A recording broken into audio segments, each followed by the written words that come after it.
Mari kita main-main sekarang biar bisa menikmati hidup dan menemukan banyak hal baru. Selama ini kita terlalu tegang, terlalu banyak idealisme di kepalamu. Akan ketemu betapa menariknya hidup kita, lingkungan sekeliling kita, keseharian kita. Tidak ada yang biasa-biasa, semuanya luar biasa menarik kalau kita geluti satu-satu.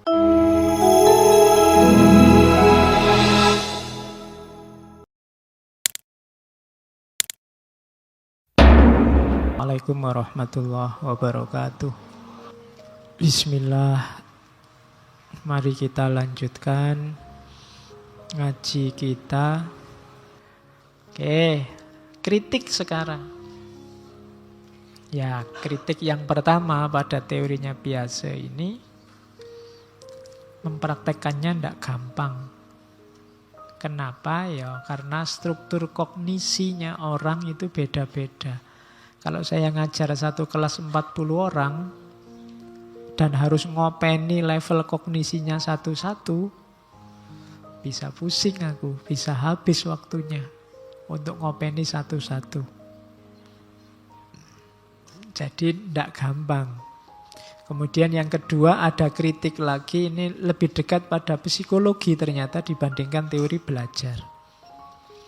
Yang ketiga ada perdebatan, mana yang lebih berpengaruh?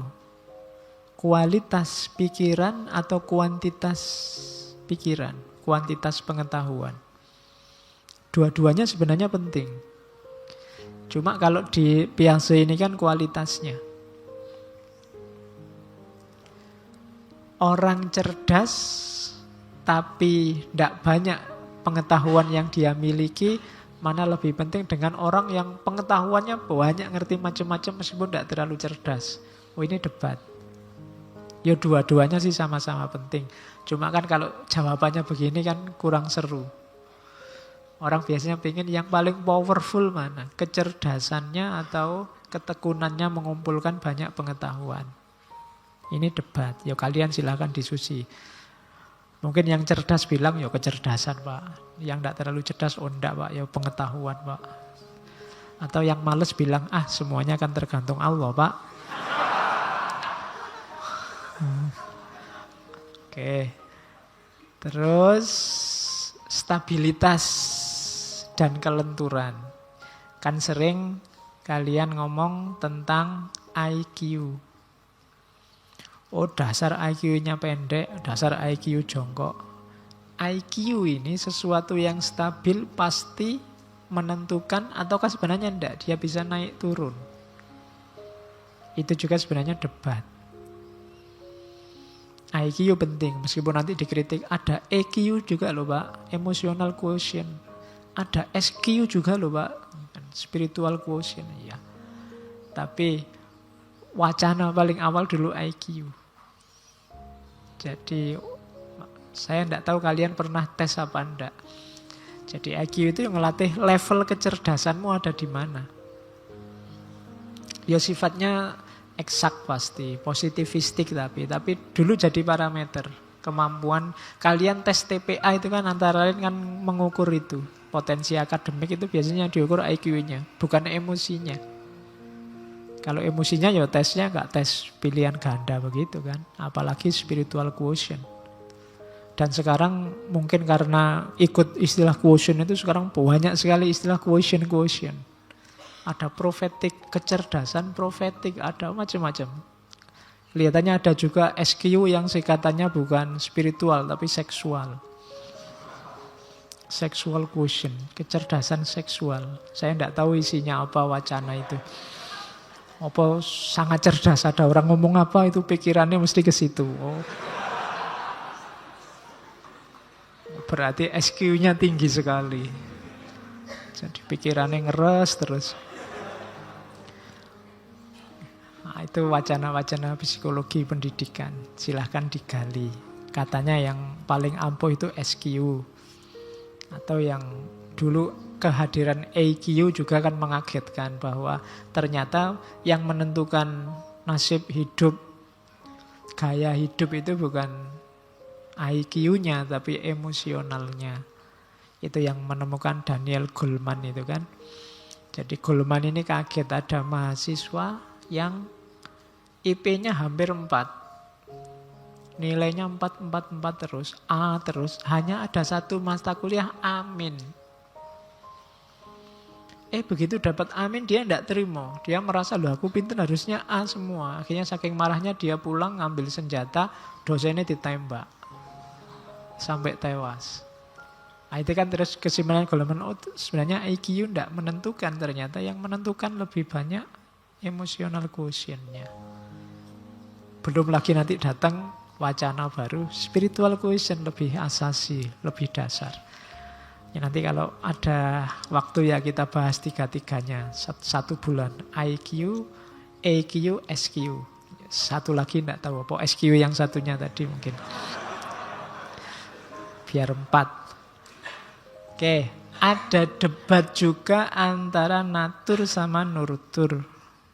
Natur itu kondisi yang alamiah atau nurtur yang bentukan sosial, bentukan lingkungan. Mana lebih bermain? Atau mana yang lebih esensial? Hakikat kecerdasanmu apa pengaruh dari luar? Pengaruh dari struktur sosial, budaya, politik di sekelilingmu. Itu natur atau nurtur. Jadi 1, 2, 3, 4, 5 ini kritik-kritik terhadap teori perkembangan kognisinya Piaget tadi. Dari banyak filosof. Oke, kita tinggalkan teori perkembangan kognisi. Sekarang kita lihat teori-teorinya tentang anak kecil.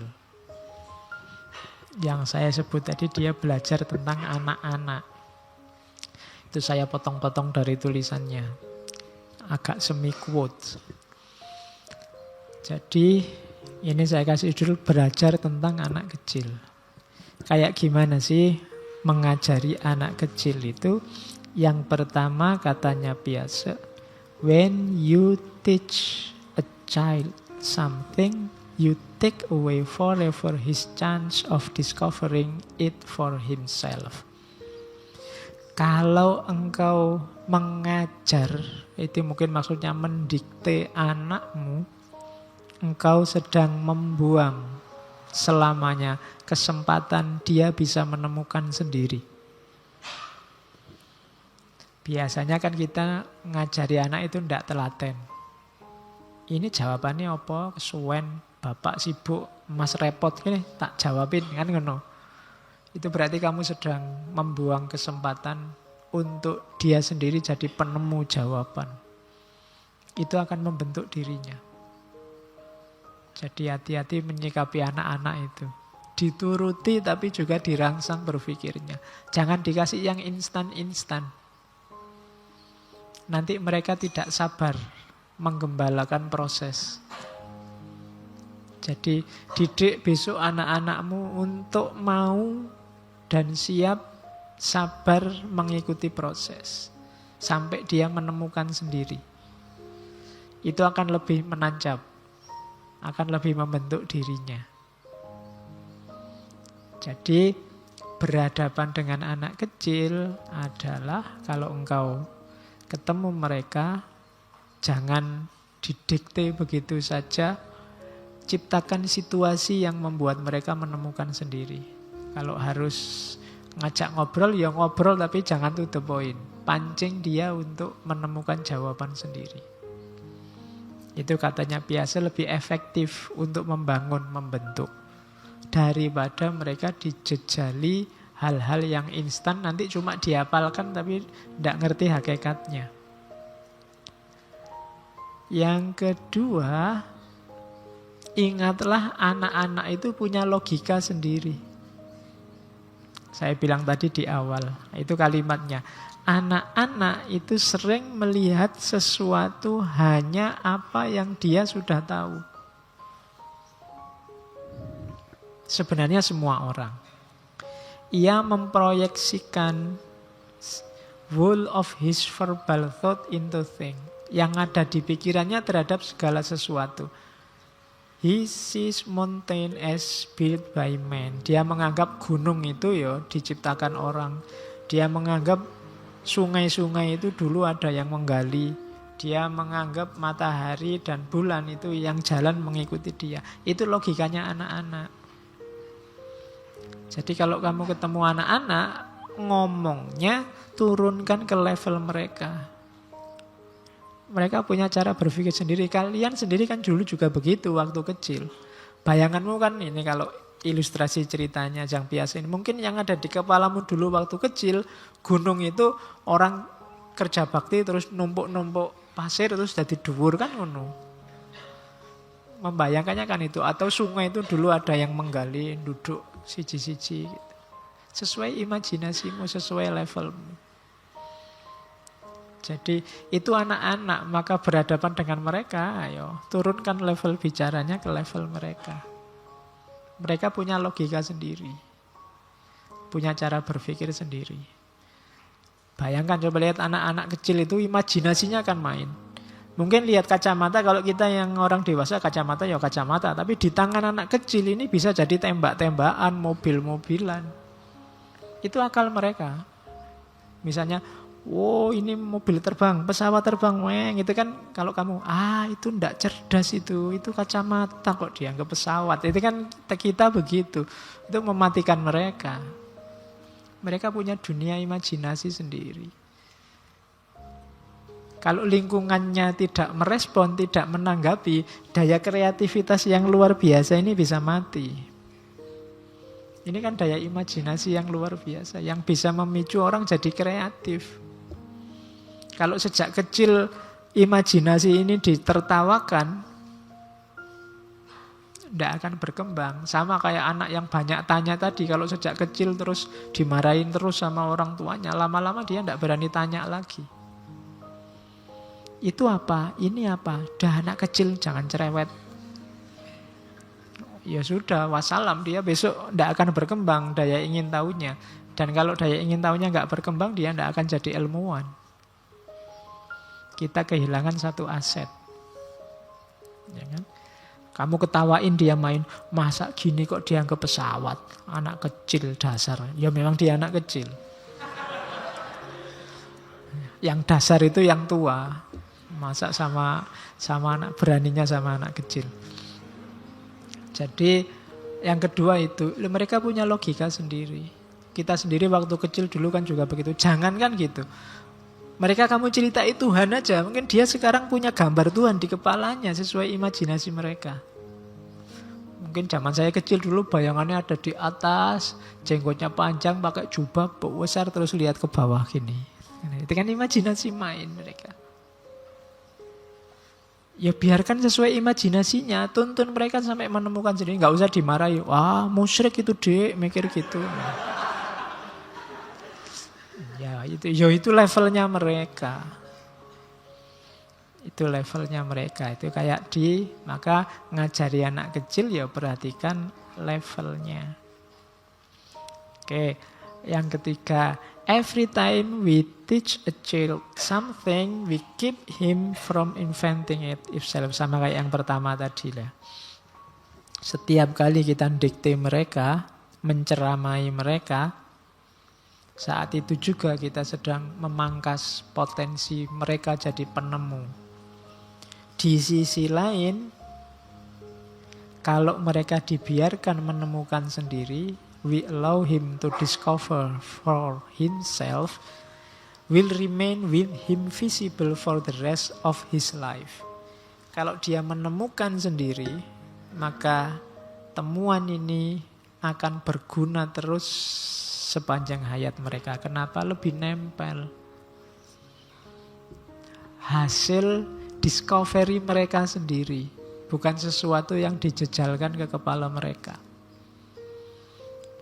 Jadi biarkan mereka bebas berpikir, berimajinasi sesuai level mereka. Kasih mereka umpan-umpan sampai mereka bisa menangkap sendiri pengetahuan itu. Itu cara ngajari anak-anak. Jadi belajar tentang anak-anak. Selanjutnya ada belajar dari anak-anak. Ini yang tua kita katanya biasa. Tidak cuma belajar tentang anak, kita juga harus belajar dari anak-anak. Yang pertama apa? Katanya biasa, belajarlah dari anak-anak tentang hidup bersama. Children's games constitute the most admirable social institution. Permainan anak-anak itu katanya biasa itu merupakan institusi sosial yang paling membanggakan. Di sana ada aturannya, ada hukumnya, ada undang-undangnya, disepakati bersama, dipatuhi bersama.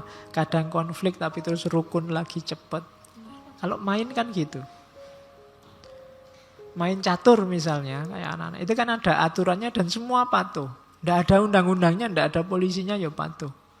Kuda harus L, ya terus L. Tidak bisa ijtihad, kita kan manusia kreatif. Butuhnya sekarang Z bukan L.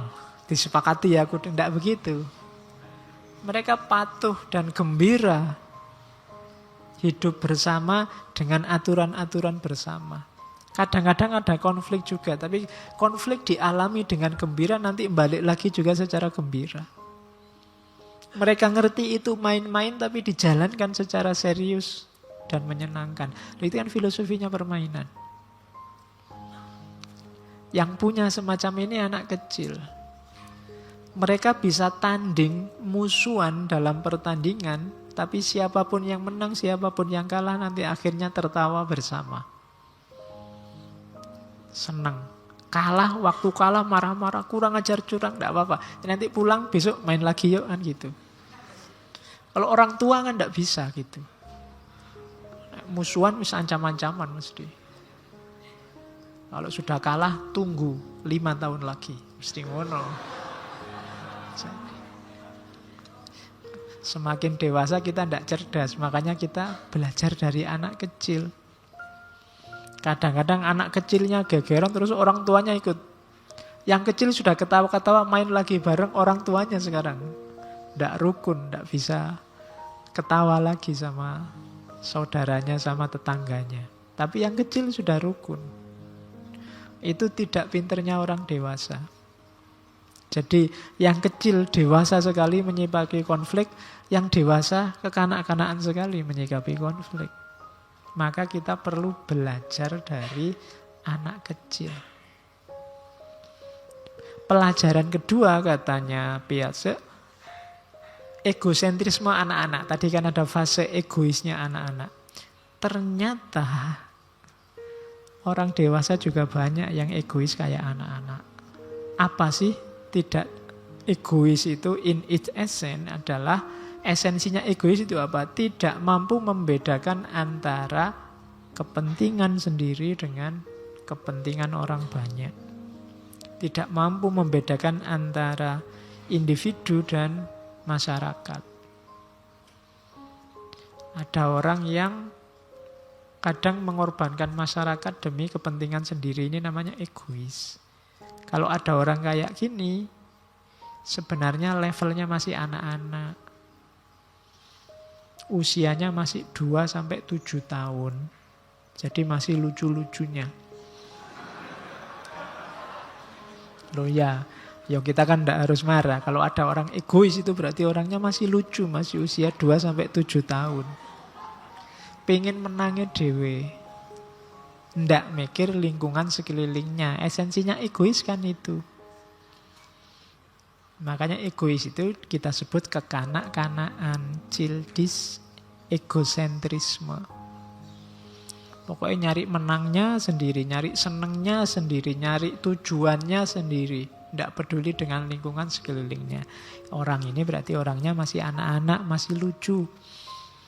Harus dimasukkan PAUD lagi. Oke. Nah, terus how can we with our adult mind know what will be interesting? Kita ini kan sudah terlalu banyak tersituasikan oleh lingkungan sekeliling. Kita ndak kritis lagi, ndak banyak ingin tahu lagi. Kita merasa hidup sudah berjalan seperti biasa. Gimana caranya kita bisa kayak ilmuwan kritis, menemukan banyak hal baru, katanya Piaget, ikutilah anak kecil. Anak kecil itu apapun jadi hal yang baru dan menyenangkan. You can find out something new. Kalau kalian ikuti, coba lihat anak kecil itu. Saya bilang tadi loh, ini kacamata bagi kalian kan tidak menarik, tidak ada apa-apanya. Di mata anak kecil dia menarik. Bisa jadi motor-motoran, mobil-mobilan, pesawat-pesawatan. Tidak ada yang biasa-biasa bagi anak kecil. Kamu ngajak adikmu yang kecil nanti ke sini, mbok lihat karpet agak ngelingkap ujungnya, itu bagi dia menarik. Nanti mungkin diputer-puter dia. Banyak hal menarik sekelilingmu sebenarnya. Banyak hal yang bisa ditemukan. Banyak hal baru yang bisa dirumuskan. Cuma kita sangat tersituasikan oleh rutinitas keseharian sehingga tidak ketemu itu. Sarannya biasa, ikuti anak kecil. Follow the child. Akan ketemu betapa menariknya hidup kita, lingkungan sekeliling kita, keseharian kita. Tidak ada yang biasa-biasa, semuanya luar biasa menarik kalau kita geluti satu-satu. Terus, ya, maka rumusnya katanya biasa, play is the answer to the question, how does anything new come about? Bagaimana kita melahirkan sesuatu yang baru, bagaimana ada yang baru dari kita, caranya apa? Play. Ayo mainkan saja. Kayak anak kecil. Nanti akan lahir sesuatu yang baru. Jangan yang normal-normal. Ayo dinikmati, dimainkan. Nanti akan ada lahir. Loh, para ilmuwan itu kan memain-mainkan, eksperimen latihan main-main. Sehingga lahir banyak hal baru. Tidak ada yang normal.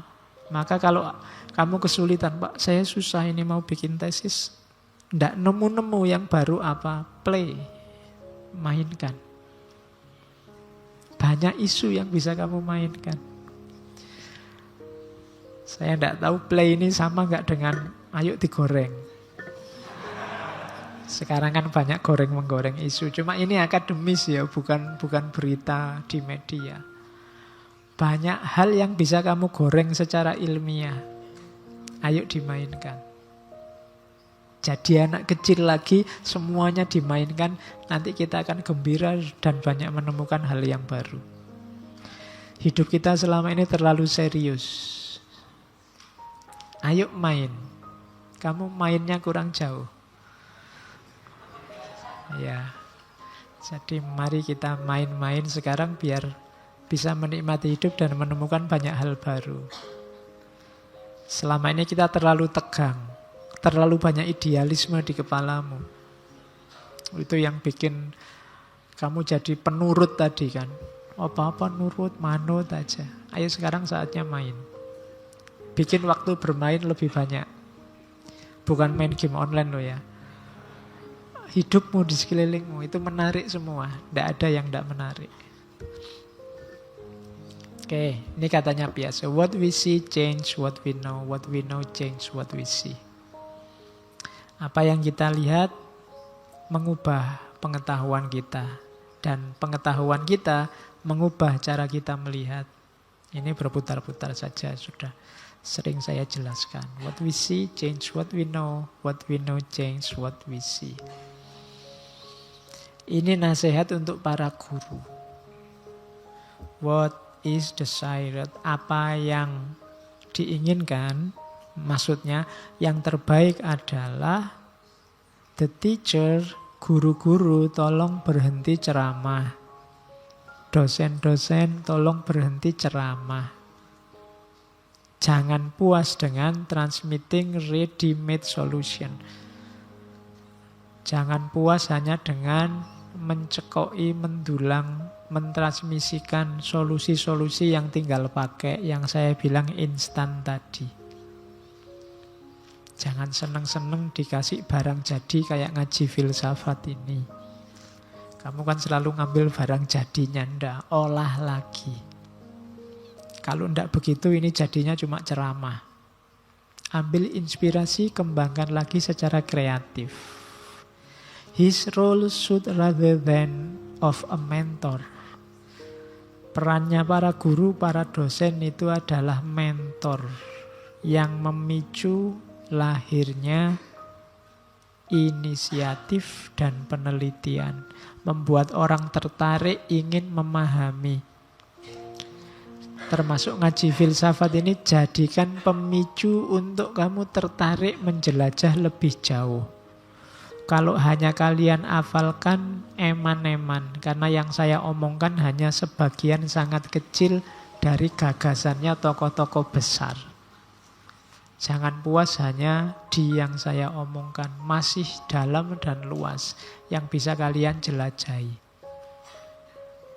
Tertarik dengan tema apapun dari ngaji ini, perdalam itu. Jangan puas dengan yang saya sampaikan, karena ini kita ada banyak keterbatasan-keterbatasan. Saatnya kalian untuk berinisiatif dan melakukan penelitian lebih jauh.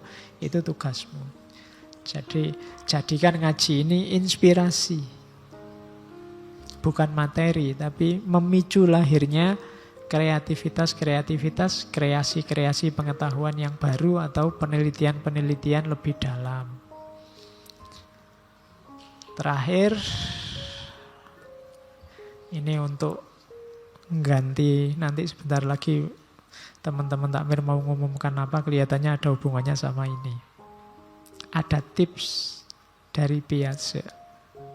Kalau kamu pengen pinter, pengen bisa berpikir, ada cara paling gampang, nulis. I could not think without writing. Kalian pernah menulis apa? Percayalah dalam hal yang kamu tulis itu kamu merasa lebih menguasai, lebih paham. Dibandingkan dengan yang hanya kalian ingat-ingat saja. Maka tradisikan menulis. Bukan nulis status loh ya. Ya. Wawasan-wawasan yang penting, pengetahuan-pengetahuan penting, kalau bisa tulislah. Nulis itu ndak harus kemudian kamu orientasikan, ya Pak nanti saya muat di jurnal, ya kalau bisa dimuat bagus. Saya mau bikin buku, kalau jadi buku bagus. Tapi menurut saya intinya tidak di situ, tapi pokoknya nulis saja. Semakin banyak kamu nulis, semakin canggih kamu berpikir menganalisis. Tulis saja. Karena katanya biasa, I could not think without writing. Aku tidak bisa mikir tanpa nulis. Berarti apa? Proses berpikirmu yang tadi saya bilang kepalamu itu sebenarnya rame setiap hari. Sekarang jangan biarkan rame di dalam. Keluarkan semua. Medianya apa? Tulisan. Nanti pada saatnya pasti ada gunanya. Simpan baik-baik, sopo ngerti besok anak cucumu butuh. Atau ada masalah yang kamu punya referensinya, dan ternyata referensinya adalah tulisanmu. Jadi biarkan tulisan-tulisanmu numpuk banyak juga tidak apa-apa. Syukur-syukur ternyata kok bagus-bagus. Alhamdulillah bisa diterbitkan. Kalau tidak juga tidak masalah. Kamu sudah dapat keuntungan sangat banyak dari tulisan yang kamu buat. Jadi nyawa dan teori terakhirnya di situ untuk teman-teman yang mahasiswa. Jadi latihanlah nulis. Oke, saya kira itu materi untuk minggu ini. Minggu depan kita masuk ke filosof pendidikan yang lain. Mungkin agak beda dengan yang kita bahas 2 minggu belakangan ini. Mungkin lebih banyak kritik-kritik terhadap dunia pendidikan. Kalau ini kan teori-teori yang membangun. Nah, besok teori-teori yang agak mendekonstruksi gaya pendidikan lama. Ada Paulo Freire dan nanti ada Ivan Illich. Diakhiri nanti dengan Steiner. Oke, saya kira itu untuk malam ini. Kurang lebihnya mohon maaf. Wallahul muwafiq. Wallahu a'lam bissawab. Wassalamualaikum warahmatullahi wabarakatuh.